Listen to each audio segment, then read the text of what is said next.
तो ये टॉपिक है अपने पास डी ब्राउनी की अवधारणा, ठीक है, हाइपोथेसिस। उसके अंदर क्या कहते हैं, आइंस्टीन की इक्वेशन होती है हमारे पास, आइंस्टीन समीकरण, या आइंस्टीन के अनुसार E बराबर mc इक्वेशन नंबर 1, और प्लांट समीकरण होती है हमारे पास प्लांट समीकरण E बराबर h समीकरण नंबर 2। लेफ्ट हैंड साइड दोनों की बराबर है, राइट हैंड साइड भी दोनों की बराबर है। तो by equation first and second समीकरण 2 से mc स्क्वायर बराबर h न्यू का फॉर्मूला होता है हमारे पास c अपॉन लैम्डा। क्या फॉर्मूला होता है, c अपॉन mc स्क्वायर बराबर h c अपॉन लैम्डा। सही है, तो एक c से एक c कैंसिल हो गया। हम क्या करते हैं, लैम्डा को इधर ले आते हैं, लैम्डा क्रॉस मल्टीप्लाई की तरह इधर आ जाएगा, mc नीचे चला जाएगा तो h अपॉन mc, ठीक है। तो लैम्डा बराबर h अपॉन mc, m है मास द्रव्यमान और c है स्पीड ऑफ लाइट, ठीक है, प्रकाश की चाल। हम काम कर सकते हैं लैम्डा बराबर h अपॉन p भी लिख सकते हैं, क्योंकि p बराबर होता है mc, momentum equal to mass into velocity. तो संवेग बराबर द्रव्यमान इनटू वेग या चाल, ठीक है।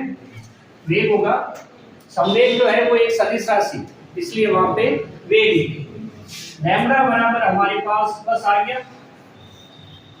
ठीक है। तो अगर पूछे कि डी ब्रॉगली की अवधारणा क्या है, तो हम बोलेंगे लैम्डा बराबर h अपॉन p। p बराबर क्या है, mc।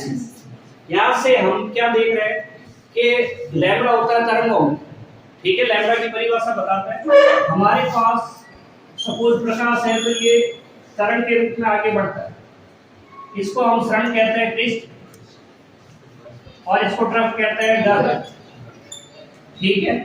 एक सरण और एक गर्त के बीच की दूरी क्या कहलाती है, लैम्डा कहलाती है। इसकी दूसरी एक और परिभाषा, दो निकटवर्ती सरणों के बीच की दूरी, निकटवर्ती शब्द बोलना जरूरी है, क्योंकि इसके आगे फिर एक सरण आएगा, उसकी बात नहीं कर रहे, पास पास वाले की, ठीक है। और दो निकटवर्ती गर्तों के बीच की दूरी को भी हम क्या कहते हैं, लैम्डा कहते हैं।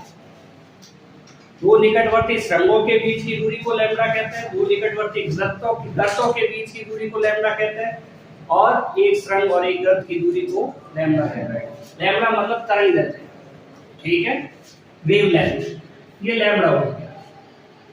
तो ये लैम्डा जो होता है वो किसका निकाला जा सकता है, m आया। m होता है पार्टिकल का मास, जो भी पार्टिकल हम लेते हैं। पार्टिकल ये पहली बात तो बहुत छोटे होते हैं, बहुत ही ज्यादा छोटे होते हैं। हम electron, proton, alpha particle, beta particle, इस टाइप के पार्टिकल की बात कर रहे हैं। कोई गैस का छोटा मॉलिक्यूल है ना, उसकी बात कर रहे हैं। तो हम बात नहीं कर रहे हैं एक 100 ग्राम की क्रिकेट की बॉल की, ऐसी बात नहीं कर रहे।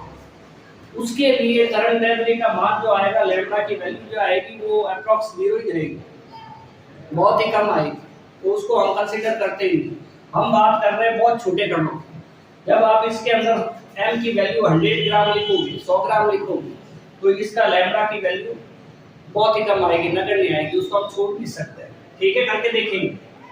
तो ये क्या हुआ, डी ब्रॉगली की अवधारणा। तो हम ये बता रहे हैं कोई पार्टिकल होता है जिसका द्रव्यमान m होता है, बहुत ही अति सूक्ष्म कण की बात कर रहे हैं, उसके लिए हम तरंगदैर्घ्य निकाल सकते हैं। इसका मतलब बहुत छोटे जो कण होते हैं, पार्टिकल, वो किस तरह से व्यवहार करते हैं, एक तरंग की तरह व्यवहार करते हैं। लैम्डा का मान निकल जाता है, ओके है, इसका मतलब वो क्या है, तरंग, वेव, ठीक है। इसका मतलब ये इक्वेशन शो करती है या समीकरण शो करता है, सूत्र के जो अति सूक्ष्म कण है वो एक तरंग की तरह व्यवहार करते हैं। सही है क्या? तो यानी कि तरंग और कण के अंदर एक संबंध स्थापित हो गया कि कण भी तरंग की तरह व्यवहार कर सकते हैं, कण भी तरंग की तरह व्यवहार कर सकते हैं। हम काम करते हैं कि एक 100 ग्राम की बॉल है, ठीक है, क्वेश्चन समझ लो इसको कि m = 100 ग्राम है। हम इसको 0.1 kg लिख सकते हैं। 1000 का भाग दे दिए, है ना, 100 में 1000 का भाग दिया, 0.1 आया, तो 0.1 kg हो गया। बोला उसके लिए लैम्बडा निकालो, ठीक है, मास इतना ही मान लिया, वेलोसिटी इतनी मान ली। पहली बात तो वेलोसिटी इसकी ज्यादा होगी नहीं, क्रिकेट की बॉल कितनी की स्पीड से चलेगी, ठीक है, चलो जितनी भी स्पीड से चलेगी, हम स्पीड भी कम ले लेते हैं, v बराबर ले लो 100 किलोमीटर पर आवर ले लो,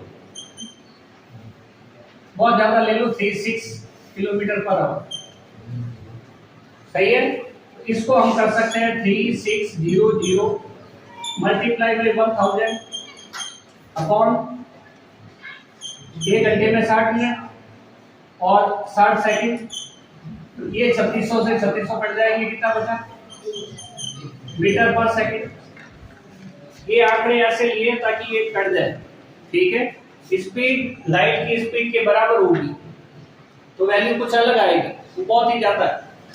तो लैम्डा बराबर 6 पॉइंट्स, फॉर्मूला लिख देते हैं, h अपॉन mv, लैम्डा बराबर h बोलो into 10 माइनस 34 और इसका बोलो 0.1, ठीक है, इनटू इसका बोलो 1000, सही है। तो ये आएगा आपके पास, पॉइंट हट गया, ऊपर 0 आया, एक 0 से एक 0 कैंसिल हो गया, ये 2 0 ऊपर जाएंगे तो 34 का क्या हो जाएगा, लैम्डा लैम्डा तो लिखा हुआ है 6.62 into 10⁻⁻36 और ये वैल्यू आएगी मीटर में।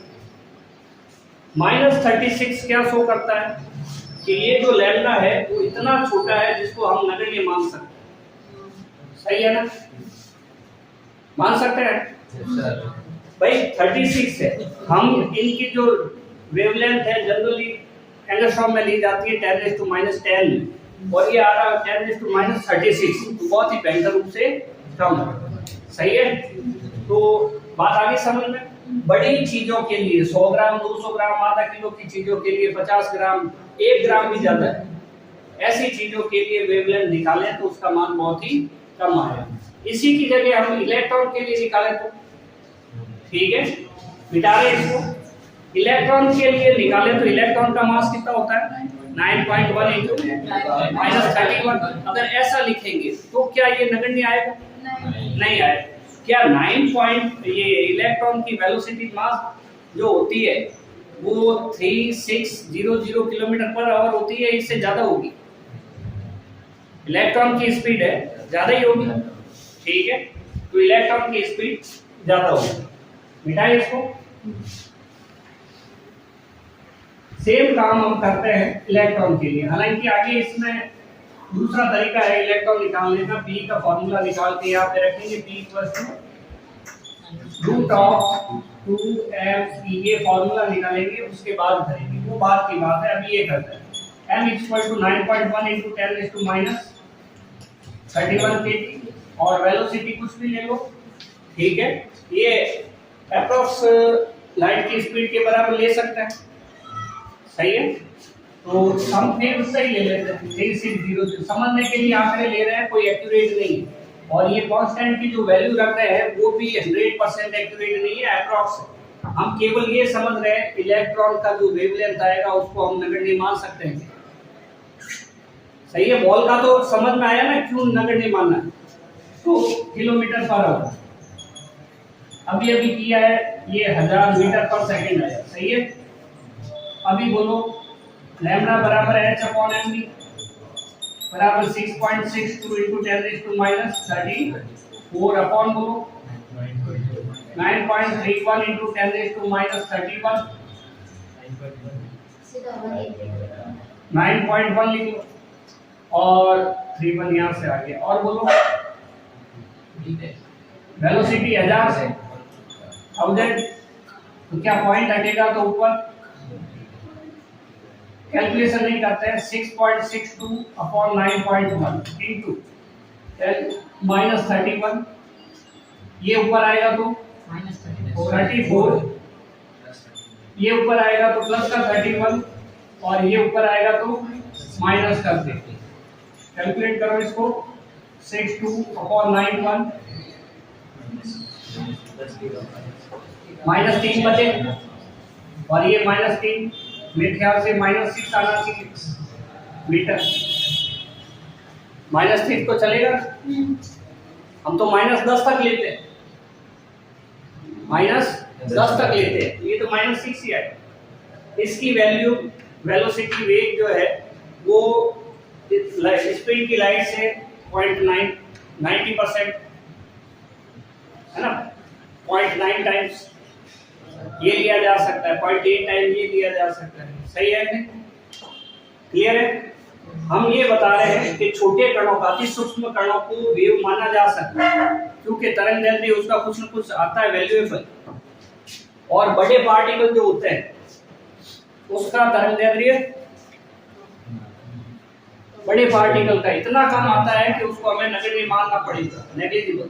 ठीक है कि नहीं? चलो एक बार रिवीजन देखते हैं। आइंस्टीन का समीकरण E बराबर mc स्क्वायर, प्लैंक का समीकरण है E बराबर h।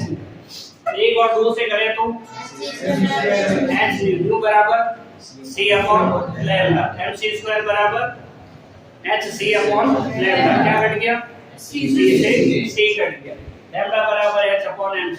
ये सूत्र शो करता है कि जिस कणों में पार्टिकल में द्रव्यमान होता है उसमें तरंग प्रकृति भी होती है, लैम्डा भी होता है। सही है? तो ये हो गया लैम्डा बराबर h अपॉन v।